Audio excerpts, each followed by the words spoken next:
Is a sitting meditation the only real meditation?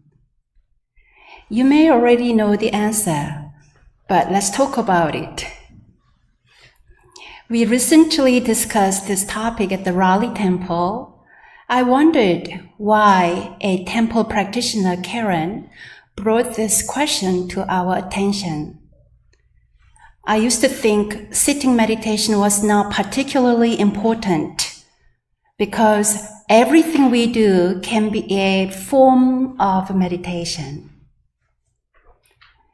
There are many ways to meditate.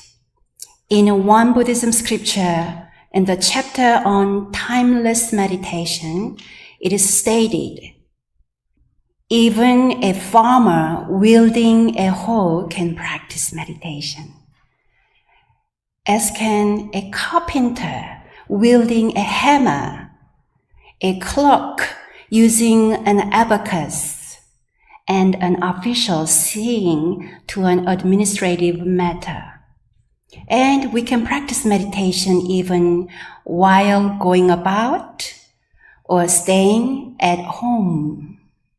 What need is there then to bother with choosing a specific place and with talking about meditation in action or at rest? Can we meditate anytime, anywhere? What do you think? I see some of you nodding. A lot of people say walking meditation in the woods really works well for me. I agree. Walking and breathing in nature is a wonderful form of a meditation. We can feel happy and relaxed when we walk in nature. But here is a question. Is a peaceful walk in nature the same as intentional walking meditation? In general, walking meditation brings attention to our every step with a focused awareness of our movements and breathing in the very present moment. This is rather different from a hike or a casual walk in the woods. If walking meditation is an effective form of meditation, why bother with sitting meditation? Sitting meditation on a mat or in a chair has unique benefits, different from meditation in motion. Sitting meditation always allows us to practice in a focused manner, in a quiet setting, with relatively few distractions. By simply sitting and only breathing, one pointed and concentrated energy is nurtured. As we still our bodies, our minds settle and become still. Meditation in motion may seem to be easier because we are conditioned to physical and mental activity. But in a true sense, active meditation might be considered a more advanced practice than meditation at rest. True, genuine meditation in motion requires previous and ongoing training in sitting meditation. When we are able to sit still for an extended period of time, we know that it is possible to experience our calm and peaceful nature. Then we can transfer this stable and grounding energy to myriad tasks. Walking, dishwashing, driving a car. That is meditation in motion. While both sitting and moving are important forms of meditation, the basic foundation of a practice is exercised through sitting. With awareness of body, breath, and mind, meditation nurtures the deeply focused energy, free of attachment and distraction. Master Chongsan said that the technique of practicing timeless meditation also includes practice at a designated time and designated place. When we intentionally choose to sit in an environment that does not require any engagement of our senses, this practice journey can become the portal to our own inner spaciousness.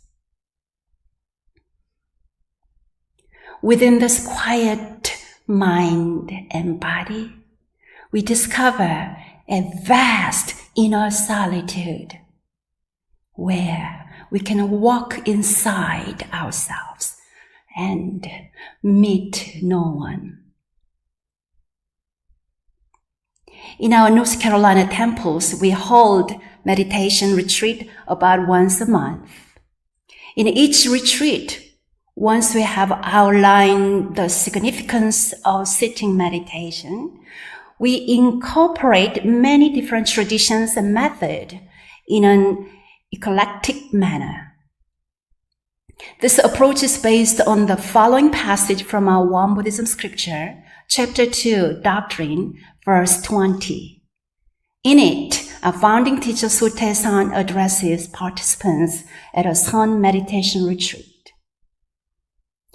In traditional monasteries, there was the recitation Yambul school who did nothing but recite the Buddha's name.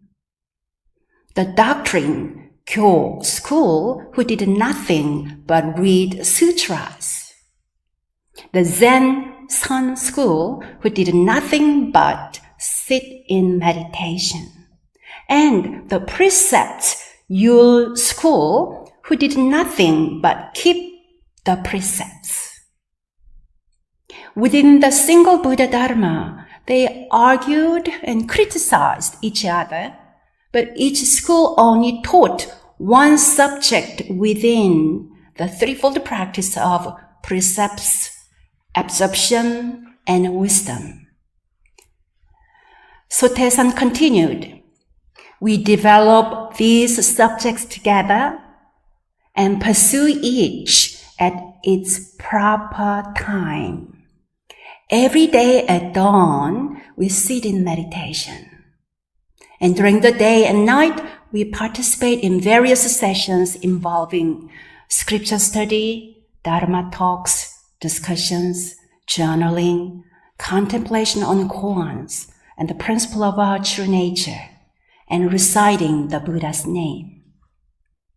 By training in each of these, anyone who makes an effort will be able to obtain results that are many times greater than those derived from separate traditional trainings. End quote. Likewise, in our temple retreats, we devote time to many forms of contemplation and meditation. Sitting, walking, qigong, chanting, lying down, yoga, scripture study, journaling, insight sharing, and more. Don't forget laughter meditation. When I facilitate a retreat, I love to utilize a variety of methods, but in the back of my mind, all these different forms of meditation are designed to support the experience of a profound meditation while sitting. In the Dharma passage you just heard, different traditional Buddhist schools were listed. Recitation school, Zen school, doctrine school, precepts school. It is a little history about these schools. When Buddhism first came to China through the Silk Road, it was not easy for Chinese practitioners to understand sutras from India because they were written in Sanskrit. So, in its early stage, Buddhism in China was understood through a Taoist lens. For instance, the notion of emptiness in Buddhism was rendered by Taoism to their familiar concept of inaction. To overcome this limited view of understanding Buddhism in Northeast Asia, especially China, Korea, and Japan, there were ongoing movements through the study of various Buddhist texts and sutras. Depending on which sutra was emphasized or how the text was interpreted, numerous doctrine schools and traditions arose, including the precept school, which emphasized keeping the precepts. At the same time, a new and different perspective to understanding Buddha Dharma arose. Ditch the words and theories. Through deep, silent meditation, realize the essence of Buddha's teachings. This was the Zen school, which emphasized the transmission of Dharma from heart to heart, often through the contemplation of koan. In an assembly on Vulture Peak, Buddha held up a flower and showed it to the congregation. The congregation was silent, except for Mahagassapa, whose face broke into a subtle smile. Buddha said, "I entrust treasury of the true Dharma eye to Mahagassapa." This is a well-known koan which represents the transmission of Dharma from heart to heart without words in the Zen tradition. What about the recitation school, Yambulchong? In the Amita Sutra, it says that if you sincerely recite the Amita Buddha's name, you can go to the Pure Land paradise. Practitioners in this school, therefore, focused on chanting in the belief that by doing so, Buddha's great power would come to them. After making this historic review, I researched the traditional Buddhism in Korea today, and there are currently 5 schools of Korean Buddhism. While Master Sotae-san respected various Buddhist traditions, he was concerned about their competition to be the superior way of revealing Buddha Dharma. Instead, he took a different path. With a holistic approach, he wove their methods of practice into the threefold practice of one Buddhism. This is why I am always delighted to lead meditation services and retreats, because there are so many recipes for us to taste and nourish our spirit. Is a sitting meditation then the only real meditation? In the end, It is not a matter of which form of a meditation is better or more authentic. But along our journey of meditation, if we can somehow master our sitting meditation, truly feeling comfortable and peaceful while just sitting on our mat or in a chair, we'll have an incredibly useful tool for taming our minds.